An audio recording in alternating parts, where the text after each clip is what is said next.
Halo semua, salam sejahtera Malaysia, tuan-tuan dan puan-puan yang amat dihormati. Saudara-saudara, terima kasih kerana bersama di dalam channel ini dan terus setia bersama di dalam channel ini. Baru-baru ini kita pernah mendengar satu kenyataan, di mana pemimpin-pemimpin bersatu ini rupanya kotor. Kenapa ada yang cakap pemimpin bersatu kotor? Kerana kita lihat saja Presiden Bersatu Tan Sri Muhyiddin Yassin yang terlibat dengan kes mahkamah, bahkan menantunya sehingga hari ini belum lagi ditemukan lokasi menantunya di mana. Entah sudah ditangkap di luar negara ataupun belum, itu kita belum lagi terima berita yang sahih. Dan yang terkini, Hamzah Zainuddin yang juga pemimpin besar Bersatu. Ini pasti kejutan kepada ramai penyokong Bersatu. Melalui artikel daripada Malaysia Kini, anak Hamzah didakwa terima rasuah RM100,000. Artikel pada 5 Jun. Anak Setiausaha Agung Bersatu, Hamzah Zainuddin, hari ini didakwa di Mahkamah Session KL atas satu pertuduhan menerima rasuah bernilai RM100,000. Nah, saudara-saudara, adakah ini mengukuhkan lagi spekulasi ataupun tuduhan ataupun kenyataan netizen yang pernah membuat kenyataan ataupun pendedahan parti Bersatu ini kotor? Nah, ini mungkin menjadi salah satu bukti kerana anak kepada Setiausaha Agung Bersatu,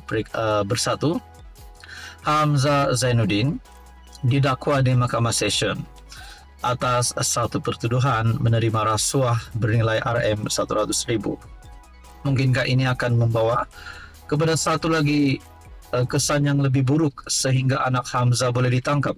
Dan bukan itu saja, saudara-saudara, adakah ini juga boleh membawa kepada kesan yang negatif untuk Hamzah Zainuddin sebagai ahli parlimen dan juga sebagai Datuk Seri dan juga sebagai pemimpin Bersatu? Nah, saudara-saudara, mungkinkah tidak lama lagi akan menjadi ada spekulasi yang dibuat Hamzah juga perlu letak jawatan. Seperti yang kita tahu, MB Perlis juga pemimpin daripada Perikatan Nasional, anak MB Perlis yang terlibat dengan kes mahkamah. Nah, saudara-saudara, Muhammad Faisal Hamzah mengaku tidak bersalah menerima wang daripada Izmir Abdul Hamid yang didakwa sebagai bayaran untuk Hi-Tech Padu melantik syarikat Rimba Merpati, Sendirian Berhad dan syarikat Per My Solutions sebagai perunding pemasaran. Kesalahan yang didakwa itu dikaitkan dengan Hi-Tech Padu yang dikatakan diberi tender 33 juta ringgit Malaysia untuk Suruhanjaya Syarikat Malaysia untuk pembekalan, penyewaan, pelaksanaan latihan, sokongan dan penyelenggaraan infrastruktur keselamatan. Jika disabit kesalahan mengikut Seksyen 16 dalam kurungan E kecil, E besar, Akta SPRM 2009, dia boleh dipenjara sehingga 20 tahun, denda 5 kali ganda nilai rasuah, atau 10,000 yang mana lebih tinggi. Nah, saudara-saudara, berkaitan dengan isu ini Anda boleh lihat di dalam artikel Malaysia Kini. Sekian saja untuk kali ini. Ini sudah pasti kejutan buruk untuk Bersatu, terutamanya kepada Hamzah Zainuddin dan juga parti Bersatu. Apa komen Anda? Sekian saja untuk kali ini. Teruskan bersama di dalam channel ini untuk info yang seterusnya. Halo semua, salam sejahtera Malaysia. Selamat datang ke channel Fels Lifestyle.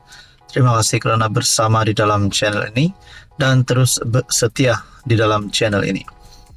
Saudara-saudara yang amat dihormati, sudah pasti sebelum ini kita dikejutkan dengan satu berita berkaitan dengan isu tahanan rumah untuk Najib Razak. Ini adalah satu lagi keputusan terkini yang pasti mengejutkan Malaysia dan kepada Anda yang di luar sana yang menantikan keputusan terkini. Adakah Najib akan dibebaskan sebagai tahanan di rumah ataupun meneruskan saja baki hukumannya, baki hukuman penjara di penjara Kajang? Nah, melalui satu maklumat yang saya lihat daripada Malaysia Kini, Najib rujuk ucapan Anwar dalam afidavit berhubung tahanan rumah. Najib Razak merujuk kepada ucapan Perdana Menteri Anwar Ibrahim pada konvensyen khas PKR kira-kira 2 bulan lalu, yaitu tarikh berita ini diterbitkan pada 5 Jun. Kira-kira 2 bulan lalu untuk mengukuhkan cabarannya bagi pelaksanaan tita addendum yang didakwa membenarkannya menjalani baki hukuman penjara 6 tahun dengan tahanan rumah. Dalam afidavit yang difailkan di Mahkamah Tinggi KL pada 25 Mei, bekas Perdana Menteri itu mendakwa ucapan Presiden PKR pada konvensyen 21 April itu mengesahkan kewujudan titah tambahan yang di Pertuan Agong. Pada tarikh berkenaan, Anwar dilaporkan berkata bahawa Kerajaan Persekutuan tidak akan mempersoalkan kuasa bekas yang di Pertuan Agong untuk memutuskan isu itu dan bahawa Seri Paduka mempunyai kata putus sebagai pengerusi lembaga pengampunan. Dalam afidavit itu, Najib memetik transkrip ucapan Anwar yang dirakamkan dalam salinan DVD video convention itu. Mesej dalam video itu dibantu dengan transkrip dan terjemahan bahasa Inggeris yang diambil dalam konteks seluruhnya, jelas menunjukkan bahawa ucapan Perdana Menteri menyentuh perkara tita addendum. Ucapan ini berlangsung pada 21 April. Hampir 3 bulan selepas titah utama diumumkan pada 2 Februari oleh Urusetia Lembaga Pengampunan wilayah-wilayah Persekutuan KL, Labuan dan Putrajaya di bawah pengawasan dan kawalan responden keempat, kelima dan keenam katanya. Nah, saudara-saudara, di dalam kenyataan daripada Najib Razak ini jelas sekali bahawa Perdana Menteri tidak merujuk kepada titah utama.